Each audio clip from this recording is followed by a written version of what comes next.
once again it turns off. I don't know why Streamlabs does that.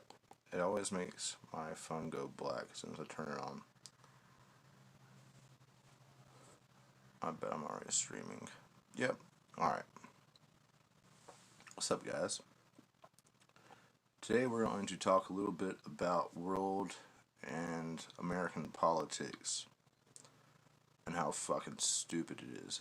What's up, Taylor? Good to see you, buddy. I was going to briefly mention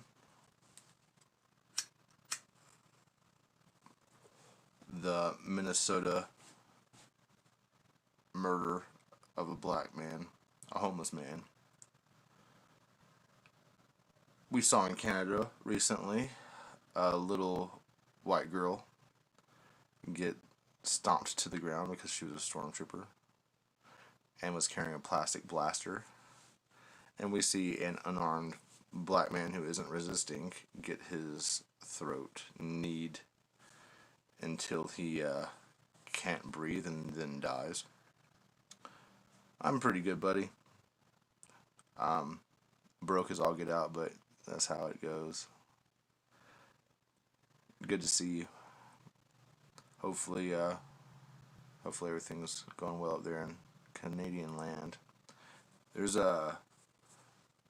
one of my new favorite street trolls is a Canadian guy, and his name is Ryan Long.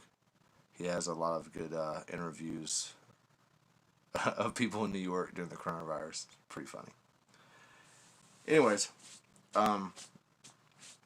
so I want to talk a bit about the whole Minnesota murder. But we have so many examples of police overstepping their bounds. With this gym owner in North Carolina that had his gym shut down by police officers who went in and trespassed into his gym and then told his clients, his customers, his townsfolk, the people who live near him, his neighbors, the police officer threatened to give them all fines and, arrest them for going to a gym. It's kind of crazy how so many people who used to be very anti-cop are now supporting cops. No, there was this guy in Minnesota just yesterday, the day before yesterday. He was a homeless guy who had he had no weapons. He was obviously fucking under something, on something, some kind of narcotic. He wasn't acting right, so to speak. Cops held him down, put a knee to his throat until he stopped breathing and died. It's horrible. But I'm seeing a lot of Karens, a lot of single women on my timelines for my various social media accounts talking about how they're so upset that people are having parties and getting into social gatherings and how they're not having respect for people. The fucking coronavirus has done not a goddamn thing. Like, I remember more people fucking getting sick over broccoli a few years ago whenever it had salmonella. Like, than this shit. This is ridiculous. Like, I probably had it for a couple of days. I had a bad chest pain and a bad cough. I threw up a little bit of blood, coughed up a little bit of blood, but after that, it was done. And here I am smoking cigarettes again, so it's obviously not that scary. But American politics. We have an election coming up. This is all over the mass media. If you don't know by now how retarded it is for you to care about politics, I mean, I pay attention because I like watching the game. I like seeing everything fall apart. I like watching the toilet spin as the shit gets flushed down the drain. America is so fucked at this point, we can't do anything unless we literally start from scratch again. A complete revolution. Like, so the fact that people buy into this Republican Democrat It's retarded. It's absolutely silly. Like, the way it's designed, the two-party system, is so that every 4 to 8 years after you realize how much shittier the world's getting, it gives Americans the chance to put someone else in there under a different title, blue instead of red, red instead of blue, whatever. The next guy, regardless of whether or not he's going to be red or blue, is going to be just as horrible as the previous guy, if not worse. They None of them get into that position of power and eliminate their powers as an executive. None of them have executive orders that limit the power of their office. They create executive orders that subjugate humanity. This is, oh, what's up, Claire? Good to see you, girl. The, if Trump really cared about America, do you think he'd let the National Defense Authorization Act continue, or the Patriot Act? Do you think if Obama was going to be better than George W. Bush, that he wouldn't have warrantlessly wiretapped all of America and continued the same policies that they claimed were so horrible under George W. Bush? There was a time that I didn't think George W. Bush was going to give up his presidency because he was making these executive orders to seize industry and private property during times of national emergency. I'm like, well, this motherfucker is signing all these executive orders to seize power, then surely he's going to seize power, right? Well, guess what? That never happened.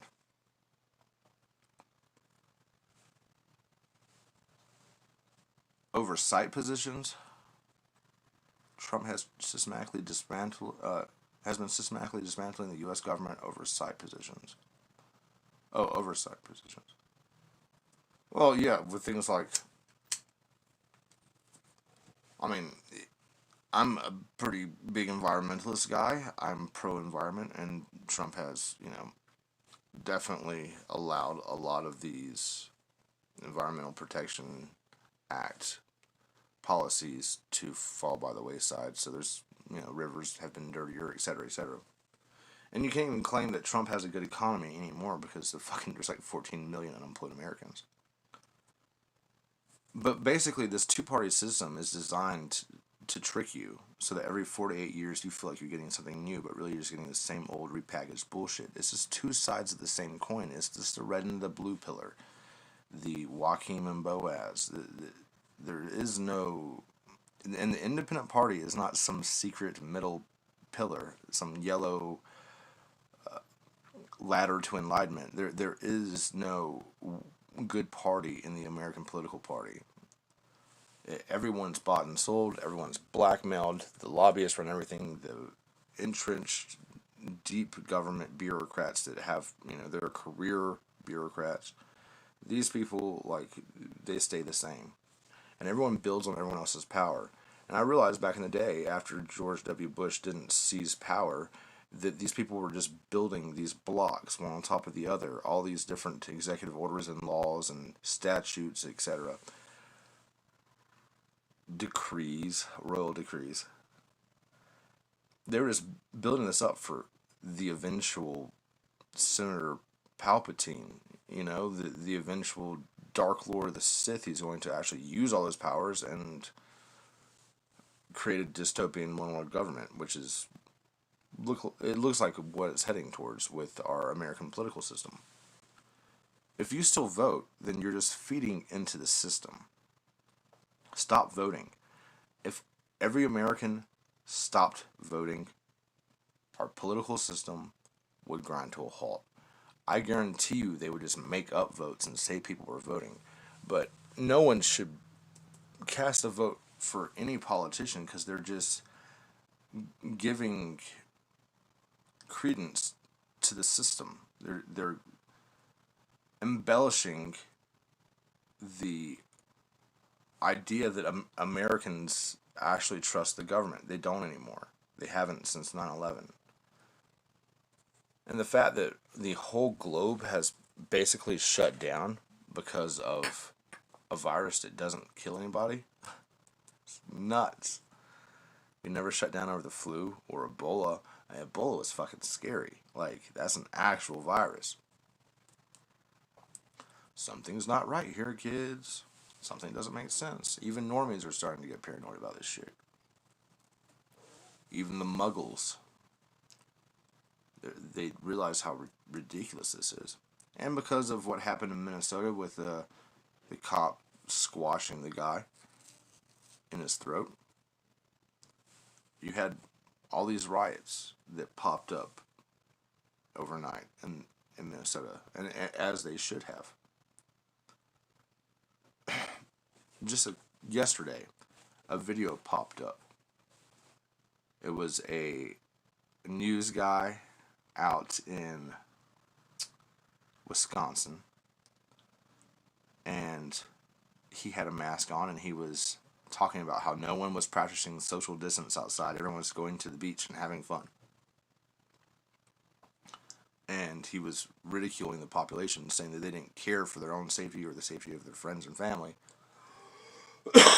Excuse me. And then you have this guy walk up with a Green Bay Packers shirt on, has his camera phone out, and as the guy's saying, no one here is wearing a mask, the news guy, this guy's like, yeah, including your cameraman. So the newsman's wearing a mask, but the cameraman right behind him isn't, because they all know it's bullshit. They are tricking you. This is all a ploy. Yes. If anyone votes, then they are thick for sure.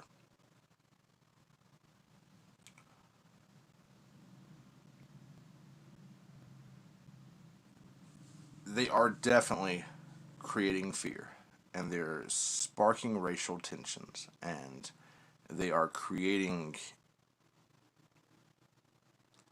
For instance, I mean, if I was the black dude that got my neck squashed, if I was white and that happened to me, it wouldn't be on the news. The reason it's on the news is to sow animosity between the races, because if they keep us fighting amongst ourselves, then we won't ever rise up and take our rightful place as sovereigns over this planet. We could be stewards instead of cruel masters, slave drivers. But yeah, that's my whole point of this video, was telling people that, if you don't realize that this is a game, and politics in general are just a sham to make you think that you are free when really you're a slave.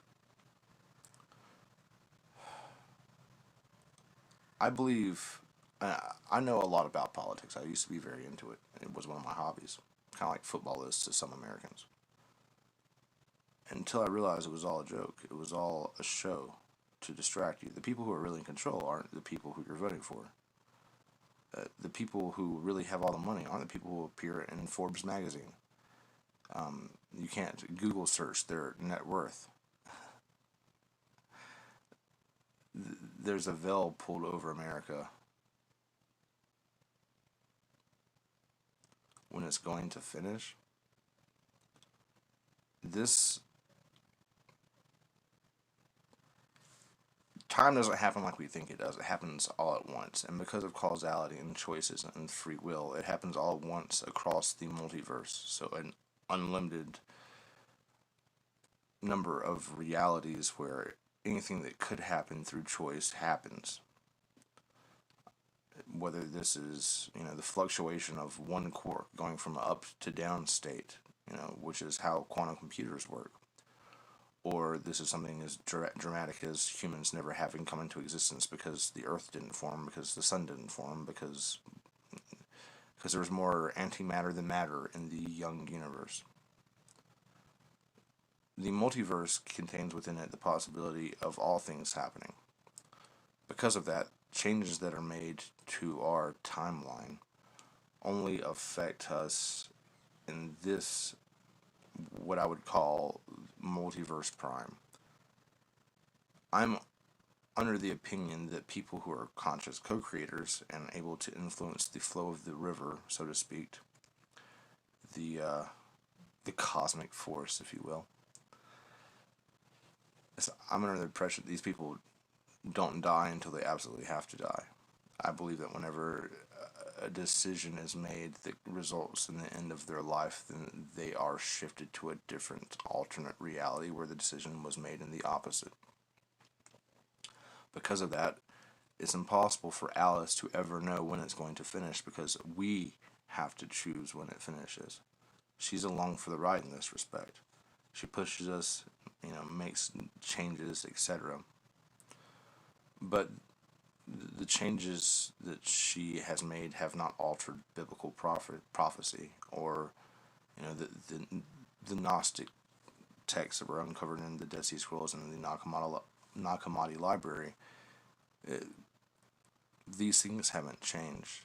And it all unfolds in this mechanical way that seems like it's Alice, but really it's a power that's higher than Alice. This is God. The Kabbalah was introduced to Abraham in 1947, and in 1947 you have the recreation of an ancient society in the form of an American superpower with atomic weapons. So, to that respect, Claire, I don't think that Alice knows when it's going to finish. However, I think, based on what I've studied, that the end of the tribulation happens in 2024, whenever the eclipse goes across America again, marking the skies above America with a giant cross. I think this is the end of the tribulation period. And even when I think the perfect society is built in the ashes of the society, I don't think that it will be flawless. And I think that just like it says in the book of Revelation, that the devil will be let loose again for a time. Meaning there will probably be kinks that have to be worked out.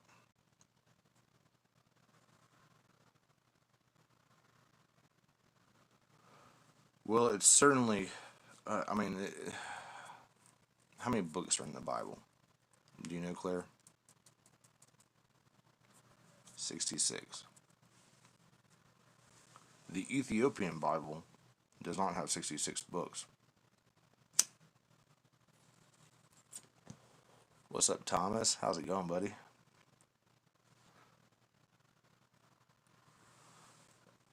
I don't trust the man-made Bible as much as I would like to. I trust the stuff that was hidden from us more than I trust the Bible that was given to us. But most Christians are the opposite way. I'm not exactly a Christian, nor am I exactly a pagan. I don't know, a Gnostic warlock or something. Guru. Not much, buddy. I hope Claire didn't sign off. Looks like somebody did. Well, I've got to go off anyways. Francis Bacon. He's one of my favorites. Well, this was fun. Almost a 20-minute video. I meant to do one yesterday, but internet went down, so I couldn't. I appreciate you guys listening. Have a good night.